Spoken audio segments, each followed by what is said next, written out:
বা তুমি যতই জনপ্রিয় হও না কেন, জায়গা আটকে আটকে রেখো না। ব্যক্তিগত লক্ষ্য কখনোই যেন বড় না হয়, সেটা অনেকটা স্বার্থপরের মতো হয়ে যাবে। একটু বাস্তবসম্মতভাবে ভাবা উচিত।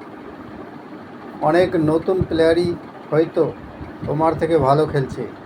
এবার নিজের কাছে সৎ হওয়া উচিত এবং তাদেরকে জায়গা দেওয়া উচিত। Welcome my channel. আসসালামু আলাইকুম।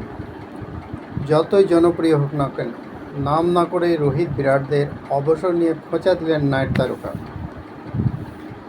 আইপিএলে একেবারে রানের মধ্যে নেই রোহিত শর্মা, তা নিয়ে সমালোচনার ঝড় বইছে। আন্তর্জাতিক ক্রিকেটেও রানের অবস্থা কখনো মেঘ কখনো বৃষ্টি। তাহলে কি এবার অবসরের পথে হাঁটা উচিত রোহিত শর্মাকে? একইভাবে চর্চা চলছে বিরাট কোহলিকে নিয়েও। কারো নাম না করে সে বিষয়ে মন্তব্য করলেন নাইট রাইডার্সের ক্রিকেটার মঈন আলী। তার মতে, আইপিএলের মতো ফ্র্যাঞ্চাইজি ক্রিকেটে এখনও খেলতে পারেন ভারতীয় তারকারা, কিন্তু আন্তর্জাতিক ক্রিকেট নিয়ে এবার তাদের ভেবে দেখা উচিত। চলতি আইপিএলে 4 ম্যাচে মাত্র 38 রান করেছেন মুম্বাইয়ের প্রাক্তন অধিনায়ক রোহিত শর্মা। চ্যাম্পিয়ন ট্রফির ফাইনালে দুরন্ত ইনিংস খেলেছিলেন রোহিত, কিন্তু তার বাইরে সেভাবে দাগ কাটতে পারেননি। আবার গোটা টুর্নামেন্টে ভালো খেলেও ফাইনালে ব্যর্থ হয়েছেন বিরাট। দুজনের ভবিষ্যৎ নিয়ে চিন্তাভাবনা শুরু হয়ে গেছে বলে খবর। তবে সবচেয়ে বেশি চর্চায় রোহিত। তার মধ্যেই ভারতের তারকাদের নিয়ে বড় মন্তব্য করলেন কেকেআর তারকা। কারো নাম না করে মঈন আলীর সাফ মন্তব্য, ফ্র্যাঞ্চাইজি ক্রিকেট একরকম, সেগুলো ফ্র্যাঞ্চাইজি মালিকানায় চলে।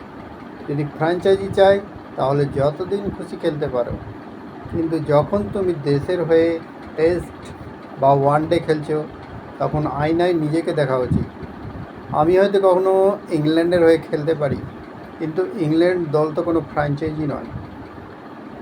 অনেক নতুন প্রতিভা উঠে আসবে, তাই আমি নিজেকে সরিয়ে নিয়েছি।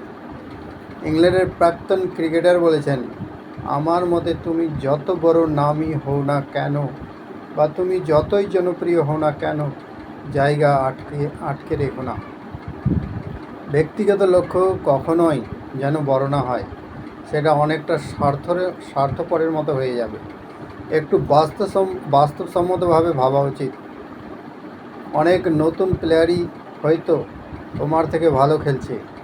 এবার নিজের কাছে সৎ হওয়া উচিত এবং তাদেরকে জায়গা দেওয়া উচিত।